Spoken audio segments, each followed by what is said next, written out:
네, 앞서 보신 것처럼 헌법재판소에서 열리는 탄핵 심판 변론에 윤석열 대통령이 직접 출석했습니다.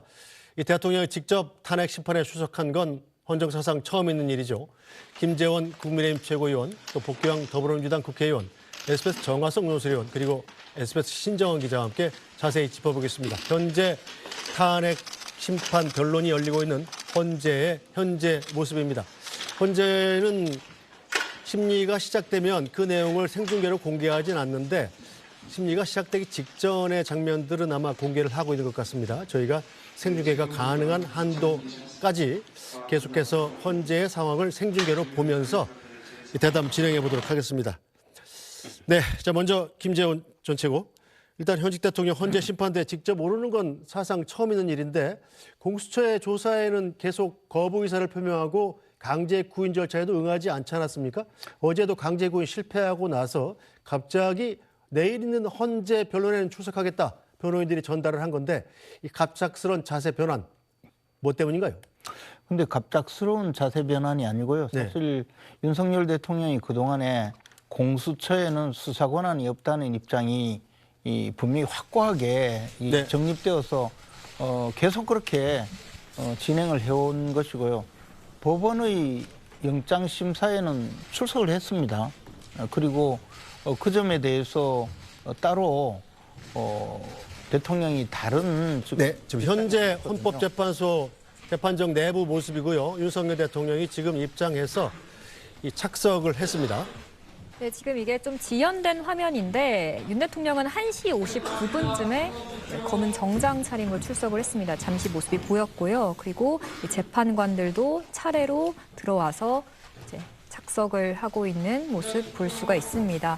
지금 화면에서 잘 보일지는 모르겠는데 윤 대통령이 앉아서 검은색 양복 차림이었고 붉은색 넥타이를 맨 모습이었다고 합니다. 지금 보이는 이 화면인데 네, 사실 윤 대통령이 이제 포토라인에 서거나 이런 모습들은 포착되지 않았었는데 직접 출석해서 심판정에 들어가는 모습은 이렇게 화면을 통해서 확인할 수가 있었습니다. 네, 윤 대통령 깔끔한 양복 차림에 현재는 아주 원래대로라면 구속 피의자 신분 아니겠습니까? 이 포승줄이나 수갑 같은 것들은 아마 대통령에 대한 예우 차원에서 하지 않은 걸로 보이죠? 네, 맞습니다. 사실 구속이 된 상태지만 현직 대통령 신분을 감안해서 영장실질심사 출석할 때처럼 포승줄도 차지 않았고 그리고 수영복도 원래 이제 착용을 하게 되어 있는데 규정상 사복 착용도 허용이 되어 있어서 아예 수영복이 아닌 정장을 입고 출석한 것으로 보입니다. 지금 앉아서 이제 시작되길 기다리고 있는 모습이 계속 화면으로 나오고 있는 것 같은데 입을 굳게 다물고 그리고 이제 사실 이럴 때는 넥타이 색깔도 중요하잖아요. 네. 붉은색 넥타이를 변호인들과 함께 맞춰서 입고 등장한 것으로 보입니다. 네, 지금 저희가 지연된 화면을 헌법재판소에서 송출을 받아서 그대로 보내드리고 있기 때문에 언제고 화면이 블랙 같은 것들로 전환될 수 있다는 점 미리 양해 말씀드리겠습니다.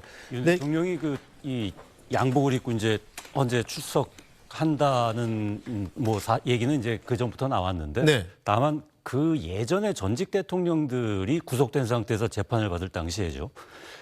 이 양복이나 이제 이 정장을 입었지만 이 어깨 쪽에 요 앞에 가슴에 이제 이 표차를 하나씩 달았거든요. 수용자 표차인가요? 그렇죠. 네. 예. 근데 오늘 보니까 지금 윤 대통령은 그런 거 단 게 안 보이네요. 이건 현직 대통령에 대한 예우 차원에서 그랬는 건지 정확한 상황은 모르겠습니다. 네, 김재원 전 최고는 최근까지도 윤 대통령 구속되기 전에는 실제로 윤 대통령을 만난 적이 있지 않습니까? 보시기에 어떻습니까? 건강에는 별 문제가 없어 보이네요.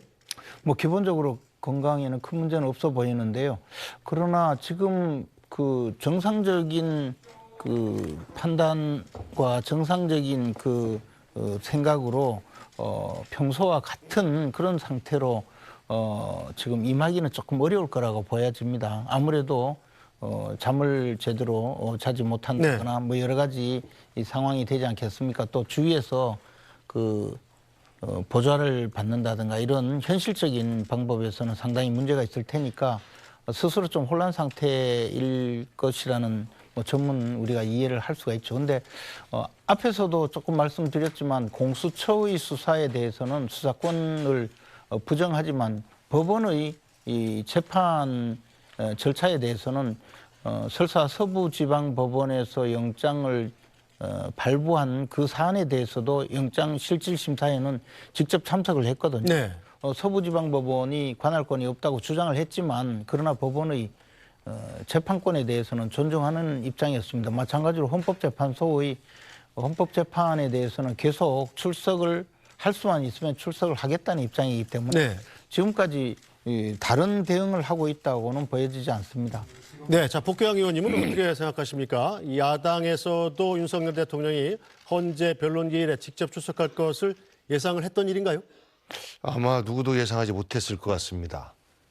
다만 계엄 이후에 수사가 진행된다면 당당하게 수사를 받겠다라는 이제 대통령 말이 있었는데 네. 그 이후로는 본인이 뱉었던 말에 대해서 지키는 모습을 안 보였지 않습니까? 네. 계속해서 그 관저에 숨어 있는 모습, 관저를 산성화시키는 모습 이런 것들을 보여줬었는데 지금은 여러 가지의 현재 진행되고 있는 작동되고 있는 법 시스템에 대해서 부정을 하고 본인의 정당성을 주장하려고 노력을 했습니다만 번번이 그게 안 됐잖아요. 네. 그러다 보니까 가장 핵심적인 것은 비록 인신은 구속돼 있으나 수사는 나중에 재판정에 가서 본인의 어떤 그 발언으로 대신할 수 있고 네. 다만 탄핵의 시간은 가고 있으니까 탄핵의 시간을 최대한 미루는 것이 본인의 수사 과정에도 유리하지 않을까 또 정치적으로도 유리하지 않을까 이런 판단을 내린 것 아닌가 싶습니다.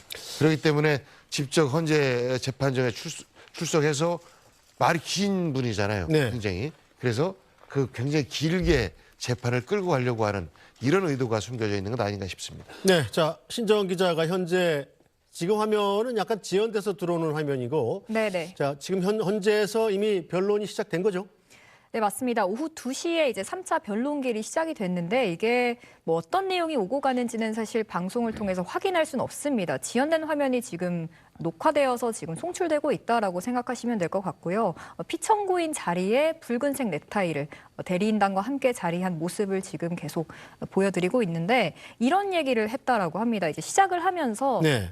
이제 재판관이 진행 순서를 설명을 하면서 혹시 사전에 피청구인 그러니까 윤 대통령이 이 소추서에 대해서 직접 의견 진술을 희망하냐라고 얘기를 했는데 마이크를 잡고 이런 얘기를 했다라고 합니다. 그 내용이 일단 저의 탄핵 사건으로 고생하게 해서 먼저 재판관님들께 송구하다.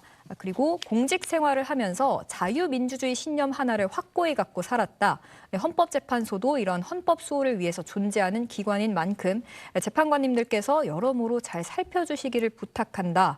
그리고 또 필요한 상황이 되거나 질문이 있으면 말하겠다. 라고 하면서 짧게 일단 입장을 밝힌 것으로 전해졌습니다. 네, 자 정거승 소실은 오늘 윤석열 대통령이 자기 자신에 대한 탄핵 심판인 만큼 직접 변론을 하게 될 가능성이 높죠.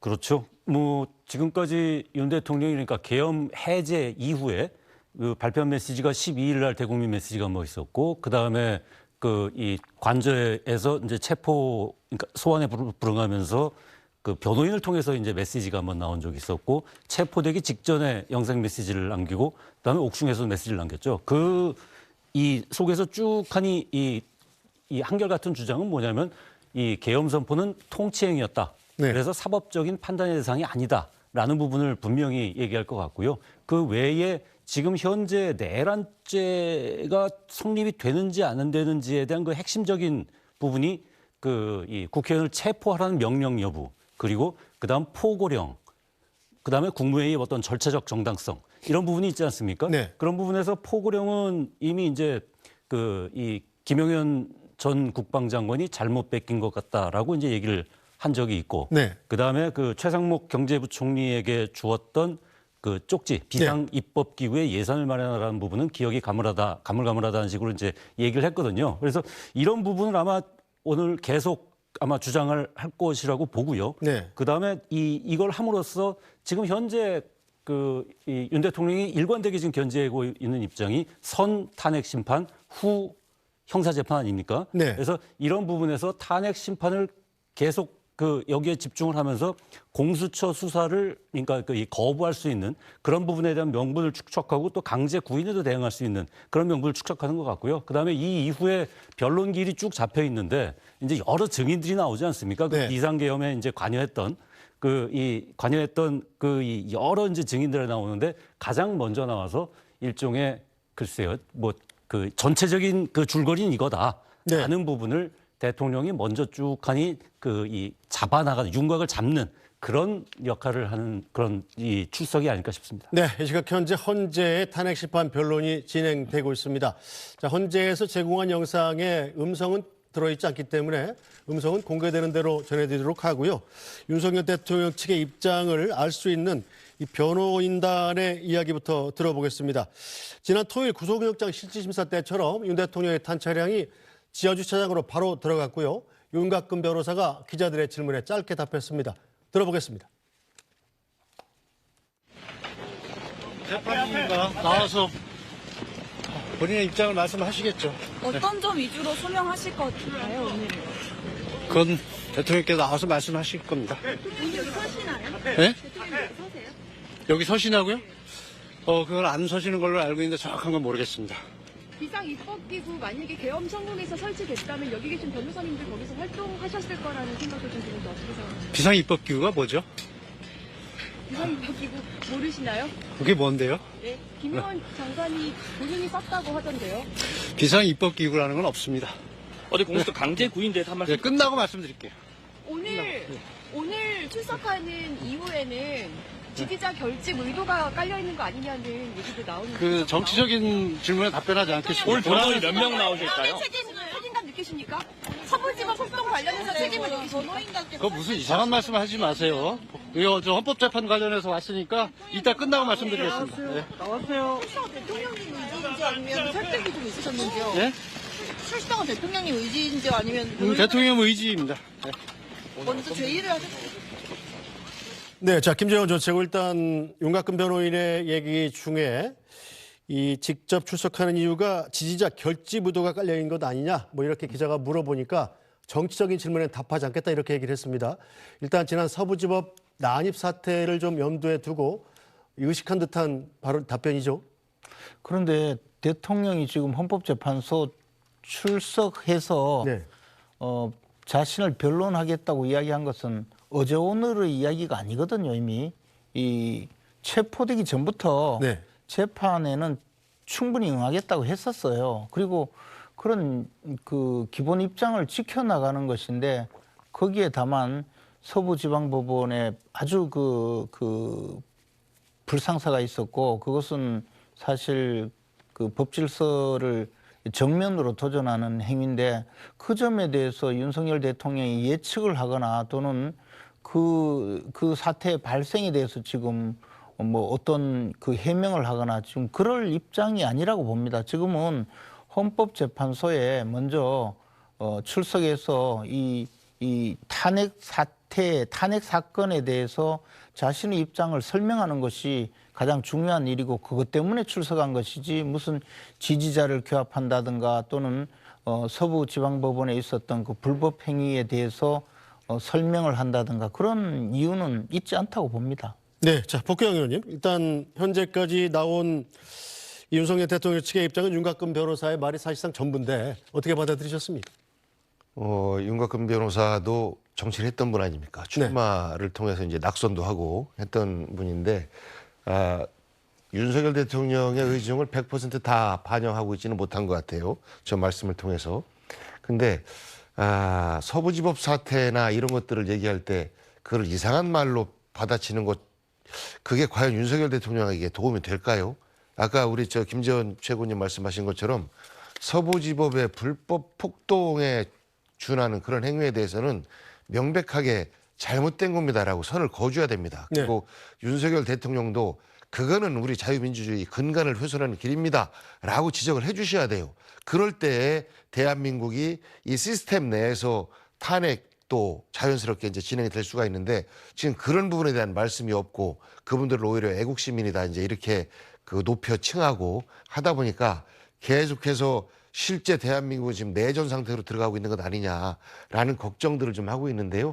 윤곽근 변호사가 대통령을 대신해서 입의 역할을 한다라고 하면 저는 최소한 대통령으로서 국민들에게 보낼 수 있는 메시지를 좀 더 정제하게 해서 보낼 필요가 있는 것 아닌가 싶습니다. 네, 자 신정원 기자. 네. 현재 윤석열 대통령이 화면을 계속 주시죠. 예, 화면을 윤석열 대통령이 지난번 체포된 뒤에 최초로 나오는 공개된 현장 화면이기 때문에 계속 보면서 얘기 나눠보도록 하겠습니다. 자, 오늘이 헌재 3차 변론 기일이고요. 첫 번째 변론 기일은 윤 대통령이 출석하지 않아서 4분 만에 종료가 됐고 두 번째 변론 기일을 거쳐서 3차 변론 기일 아니겠습니까? 오늘 변론 기일은 어떤 과정을 통해서 진행이 되나요? 사실 이제 오늘 3차 변론기일 같은 경우에는 이제 국회 측이 제출했던 선관위 CCTV 이 영상에 대한 증거 조사가 이뤄질 예정이었습니다. 그런데 어제 늦은 오후에 윤 대통령이 직접 출석하겠다 이런 입장을 밝히면서 어떻게 보면 윤 대통령에 대한 직접적인 신문이 이루어지지 않을까 이런 관측이 나왔었거든요. 그런데 지금 이 탄핵 심판 자체가 방청이 가능하기 때문에 저희 취재 기자도 들어가 있습니다. 현장에서 소식을 전해주고 있는데 일단 진행 순서를 설명하고 나서 앞서 설명드린 대로 윤 대통령이 짧게 입장을 얘기했고요.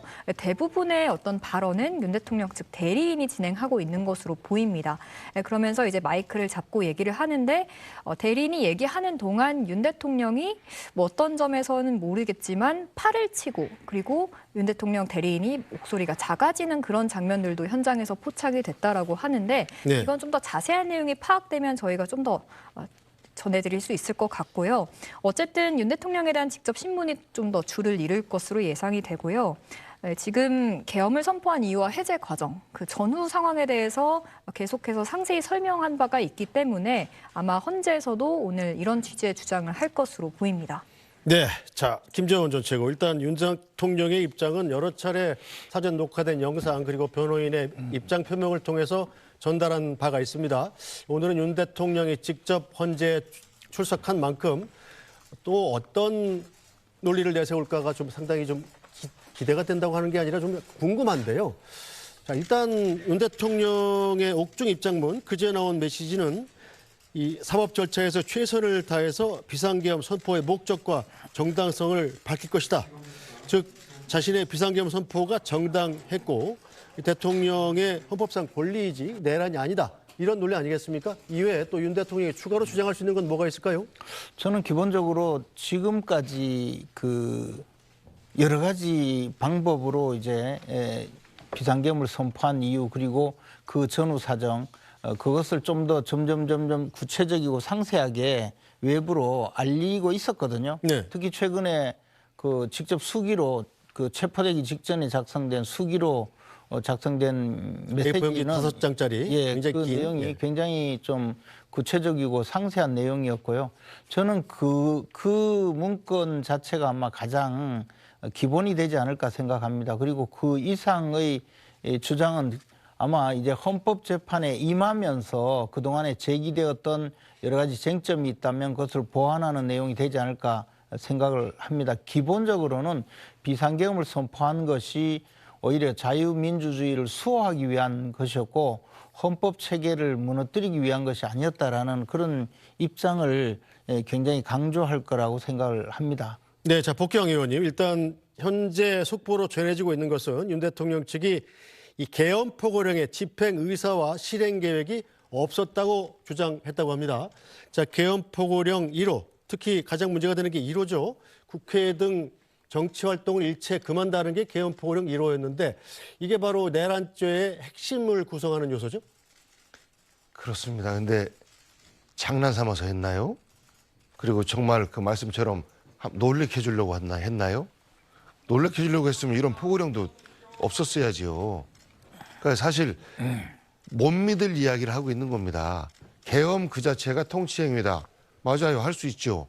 다만 내용과 절차가 맞아떨어질 때 정말 대한민국이 위험한 상황이다라고 했을 때 대통령이 계엄을 선포할 수 있게 권한을 주어줬어요. 그런데 지금 전시와 사변이 아니지 않습니까? 세상의 어느 민주주의 국가에서 상대 야당이 마음에 안 든다고 해서 계엄을 선포합니까? 그리고 이 포고령조차도 김용현 그 장관이 잘못 뺏긴 거다. 어쩌다 서로 책임을 미루고 있는 이런 우스꽝스러운 모습까지도 보여주고 있는데 이것을 실행하지 않으려면 계엄도 없었어야 돼요. 그래서 저는 계엄을 실제 실행했기 때문에 이런 포고령에 나와 있는 여러 내용도 실제 실행하려고 했고, 그런데 국회에서 그렇게 빨리 이 계엄에 대해서 해제를 의결할 줄은 상상을 못했었던 것 아닌가 싶습니다. 네, 자 김재원 전 최고는 어떻게 보십니까? 계엄 포고령의 집행 의사와 실행 계획이 없었다면 내란죄는 성립하지 않는다는 게 이 윤석열 대통령 측의 주장인데요. 일단은 내란죄가 성립되느냐 아니냐를 헌법재판소 헌법심판 과정에 그것이 주된 쟁점일지 저는 조금 다르게 생각을 합니다. 왜냐하면 윤석열 대통령은 이것이 내란죄가 아니라고 강하게 부인을 할 것이라고 봅니다. 그런데 지난번에 민주당 측의 그 국회 측 대리인이 네. 탄핵 심판 사유에 내란죄를 삭제해달라고 요구해서 사실상 그렇게 빠진 것으로 알고 있거든요. 그러면 이 부분에 대해서 내란죄가 아니라고 주장하는 것이 과연 변론의 주된 쟁점이 될 수 있을까라는 의미입니다. 민주당 측의 지금 전략은 그것보다는 비상계엄을 선포한 것 자체가 요건 미비다. 즉 그 비상계엄 선포의 요건에 맞지 않는 대통령의 행위였다. 그렇기 때문에 헌법을 위반했다. 이게 주된 쟁점이거든요. 네. 그런데 그 내용은 말씀하셨다시피 전시도 아니고 이에 준하는 사변도 아니다 이렇게 말씀하셨는데 사실 헌법상으로는 전시 사변 또는 이에 준하는 국가 비상사태라고 규정이 되어 있고 그것이 계엄법에는 행정 또는 사법 기능이 마비되었을 때를 이에 준하는 국가 비상사태로 보고 있거든요. 그래서 아마 윤석열 대통령 측에서 지금까지 내세운 논리는 이 계엄의 선포 요건인 이 국가 비상사태, 그 국가 비상사태가 행정 또는 사법 기능이 마비된 상태, 마비될 가능성이 있는 상태이기 때문에 이에 선제적으로 계엄을 선포해서 이것을 해소하려 했다라는 주장을 좀 강하게 내세울 것 같고요. 그렇게 하기 위해서 이제 비상계엄을 선포 전의 상황이 이 감사원장까지 검사, 감사원장까지 탄핵을 하고 국가 예산의 상당 부분을 삭감하겠다고 해서 사실상 행정부의 기능이 마비되는 상태가 아니냐.